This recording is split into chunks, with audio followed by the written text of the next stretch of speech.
Dan and Amy, look, anytime you put a microphone in front of Hank Johnson, you have my attention.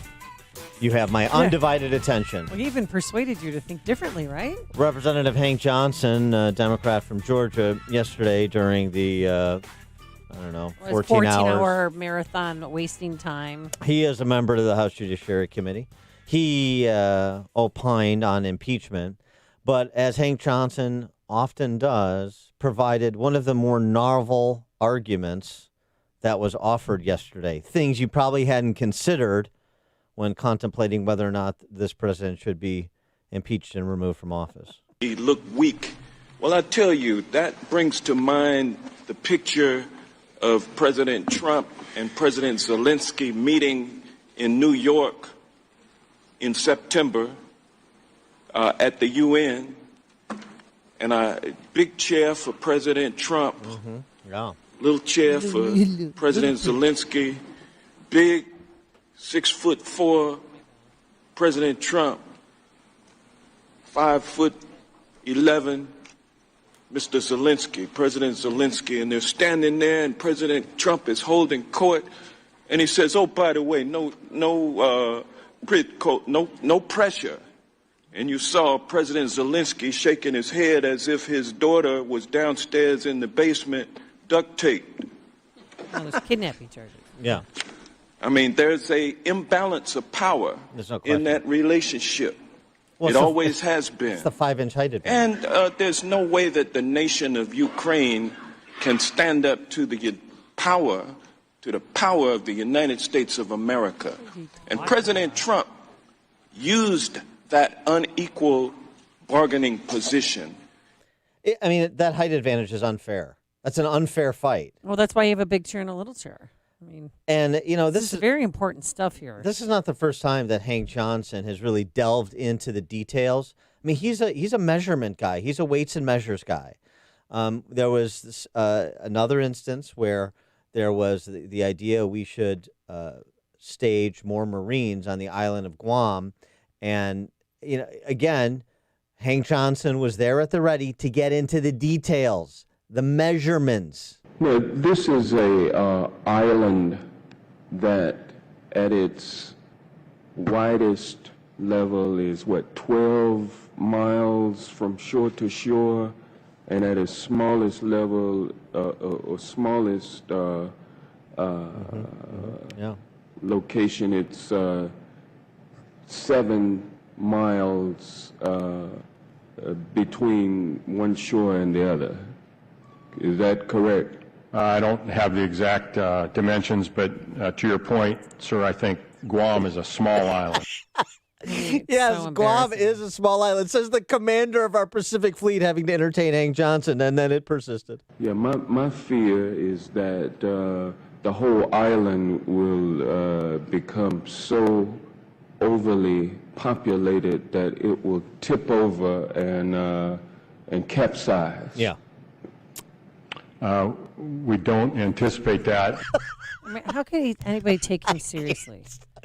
You gotta be. Now he's worried that if they don't impeach Trump, the whole Democratic Party will capsize. Yeah, right. Well, Jerry Nadler, to the surprise of many Democrats, Republicans, and reporters in the room, after 14 laborious, boring hours, so boring that one congressman actually watched the President's Cup, the golf, on his iTablet or his iPad during Cedric Raymond from Louisiana. But then I got bored too. Nadler made this announcement at 11:30, probably while you guys were sleeping. It has been a long 2 days of consideration of these articles, and it is now very late at night. The committee will now stand in recess until tomorrow morning at 10 a.m., at which point I will move to divide the question so that each of us may have the opportunity to cast up or down votes on each of the articles of impeachment, and to let history be our judge. The committee is in recess. History will be your judge. You chose not to consult the ranking member on a schedule issue of this magnitude? So typical.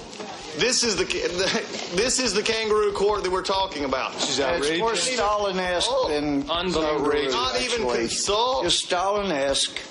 Let's have a dictator. It's good to hear about that. All right, take it easy, Judge Gomert. Here's the thing. That's all just my pomp and circumstance. Let's walk back to the exchange between Lindsey Graham and the Inspector General, Michael Horowitz, the other day about the substantive issues here. And the substantive issue is not Hank Johnson's concern about the height disparity between the two presidents.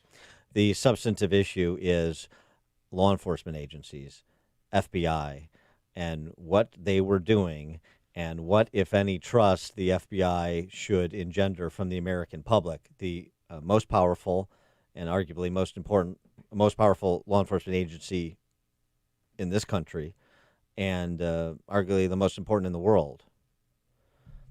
And this was basically Graham's summation with Horowitz. Senator Tillis, very quickly, I think Senator Blumenthal makes a good point. How would you describe the behavior here of knowing that the subsource disavows the dossier that was the primary reason you got a warrant, finding that a lawyer doctored an email to keep the investigation going in a way unfair to Mr. Page? This is not routine. Do you agree with that? It is definitely not. It certainly better not be routine, and I don't know any reason to think it is routine. Is it kind of off the charts bad? It's pretty bad. It's pretty bad. For more on this, we're pleased to be joined by James Fitzgerald, retired FBI special agent, criminal profiler from the Unabomber case, which was turned into a series you can watch on Netflix. Author of a series of books as well, A Journey to the Center of the Mind. James Fitzgerald, thanks for joining us again. Appreciate it. Hey, Dan. Hey, Amy. With that lead-in, I'm not sure where to begin, but I think The Onion has found its person of the year in Representative Johnson. There you go. Just saying. He's real. He's actually not a He's not a comedian. He's an actual member of Congress. Yeah. Which is even scarier, but that's another story, right?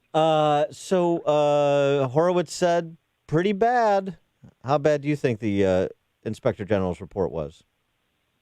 Well, I think it was very bad, and I mean, Mark Twain was known to say how empty is theory in the presence of fact. And I mean, if the Dems are pushing this theory that no partisanship, no bias in the FBI at the very top, and whenever I talk to you guys, I always make sure it's the very top 10 or 12 people we're discussing here. Right. It just doesn't hold water in that regard. The theory is blown out of the water with these facts, with these connected dots. It's funny, we're supposed to connect the dots with Trump in a phone call to President Zelensky, but we're not supposed to connect the dots in this kind of case. It's interesting how this paradigm is set up here by those who want to spin it in a certain way. But and I've discussed this with you guys before. Besides everything else going on here with the FBI and other intel agencies, whatever, I'm more embarrassed than anything as an FBI agent. I am still very proud to have been an FBI agent for 20 years, and I busted my hump, number one, to get into the FBI, and number two, to be an agent, to get promoted to supervisor, become a profiler, forensic linguist, and then to see, again, this cabal of 12, 20, who knows the exact number, just abusing the system the way they did at the very top. And I'm convinced that's what it was, because these at least 17 mistakes, actually, I think John Solomon said 51 violations altogether, with between false statements, misleading statements, and other things not properly documented, whatever. This doesn't happen in a single case. If you get a typo on a search warrant affidavit, you'll get torn apart in a criminal case by a defense attorney. Now, I know FISA is set up differently. It's counterintelligence. These cases are not going to trial. There's not a Brady issue where, exculpatory evidence has to be turned over to the defense. I get all that, but you still follow the same fundamental constitutional and statutory regulations about telling the truth. And I mean, FBI agents have to live on the truth. It's well known in the FBI. You can do the dumbest thing, not criminal stuff, but you take your government car and you run some errands with it. You give your kids a ride to a ballpark, and you can get suspended for that, but you'll keep your job. But you lie once, even about something so minor, you'll get fired for that. They call it lack of candor. And quite frankly, I think we have multiple examples of lack of candor here, either by commission or omission, and that's what just makes this whole situation so much more serious. And it's not just something we can fluff away and say, 17 accidental mistakes by a dozen different people, all who are supposed to be supervising each other, all under the tutelage of Jim Comey, and all in the same direction. Vindicated by this. All in the same direction too. Those mistakes. Yeah, and it's the same with the fake news media reports that come out, and that's always the unemployment record numbers are never better by mistake or the reverse with employment. It's always, of course, what could possibly be worse, and that's the same thing that happens here, and that is not coincidence. I know you too, and your listeners know that. Well, how can the FBI get their reputation back? I mean, do people have to be fired? Should the public know who made what mistake, and then that agent loses his job? Well, that's happened already, and I'm very glad for it. And it wasn't Trump Trump fired Comey, but others in the Office of Professional Responsibility fired McCabe and Strzok, and I'm not sure if Lisa Page actually resigned or if she was fired. I'm not clear on that. But a few others of this. Is it Kleinschmidt who changed the email around? Some of the names are all blending together here, but that's somebody who left, and I think he was recommended to the criminal side by Horowitz for actually negating a sentence, which, adding the word "not" into a sentence about whether I believe it was Carter Page was actually cooperating with the CIA and working essentially as a Russian asset for them. That's a good thing, by the way. But this FBI lawyer changed it to not working with them, so it makes it sound like any contacts he had with the Russians was, in fact, illicit or nefarious in one way or the other. So these people all have to be brought to the forefront, identified, and if not fired, prosecuted. And I said this before. Wait for the Horowitz report, and it came out, and it doesn't surprise me. He's an objective fact finder. He's not supposed to render opinions in his report. I get that. Most FBI agents don't render opinions in report. I became an expert in the field of profiling and forensic linguistics in the latter part of my career, and it's a strange transition, sitting up and testifying under oath and rendering opinions. Otherwise, you go with strictly the facts, man, as Jack Webb used to say. Go ahead. Yeah, I just you invoked the name of Diogenes Comey, and lack of candor being a big problem if you're an employee of the FBI, or I would assume if you're a director of the FBI. And his reaction in the wake of that report's release was to say, now America finally sees the FBI for what it is, and it's exactly what it should be. Total vindication. How do you and your colleagues react to watching Comey on these cable TV shows saying things like that? Yeah, I belong to a listserv in which a bunch of guys posit on a daily basis. There's one or two that are gung ho supportive of Comey and his team, and it's clearly about a dozen. And these are just the people that decide to actually put postings on this list.